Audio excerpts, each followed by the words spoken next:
High বন্ধুরা, আজ আমি নিয়ে এসেছি বাঙালিদের অত্যন্ত প্রিয় একটি খাবার পুঁটি মাছ আলু দিয়ে ঝাল রেসিপি। এখানে আলু কেটে নিয়েছি, জল দিয়ে ধুয়ে পরিষ্কার করে নিয়েছি। মাছগুলো দেখুন, ছোট ছোট পুঁটি মাছ, খেতে খুব ভালো, অনেকের খুব পছন্দ।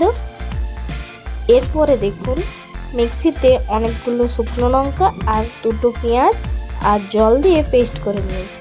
কড়াইতে সরষের তেল দিলাম। মাছগুলো খুব ভালো করে লাল করে ভেজে নেব।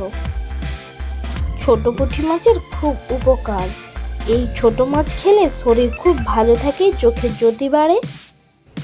আমার পছন্দের একটা রেসিপি আপনাদের কাছে শেয়ার করলাম। আপনাদের কার কার পছন্দ এই ছোট মাছ আমাকে কমেন্ট করে জানাবেন। এক সাইড লাল করে ভেজে আরেক সাইড লাল করে ভেজে নেব।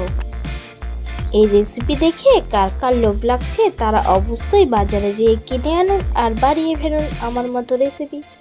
এখানে দেখুন কড়াইতে তেল দিয়ে আলুগুলো ভেজে নেব। এরপরে লবণ হলুদ দিলাম। দেখুন খুব ভালো করে ভেজে নিয়েছি, আলুগুলো নামিয়ে নেব। কড়াইতে আবারও তেল দিয়ে বেটে রাখা মশলা দিয়ে দিলাম। খুব বেশি মশলা দেই না, সাধারণ মশলা দিয়ে বানাচ্ছি। পরিমাণ মতো হলুদ দিয়ে ভেজে রাখা আলু আর পুঁটি মাছ মশলাতে 1 মিনিট কষিয়ে নেব। দেখতে যত লোভনীয় হয়েছে, খেতেও খুব দারুণ হয়েছে। আপনারা অবশ্যই বাড়িতে ট্রাই করুন। অল্প পরিমাণ জল দিয়ে 1 থেকে 2 মিনিট ফুটিয়ে নামিয়ে নেব। দেখুন আমার বানানো হয়ে গিয়েছে পুঁটি মাছ আলু দিয়ে ঝাল চচ্চড়ি।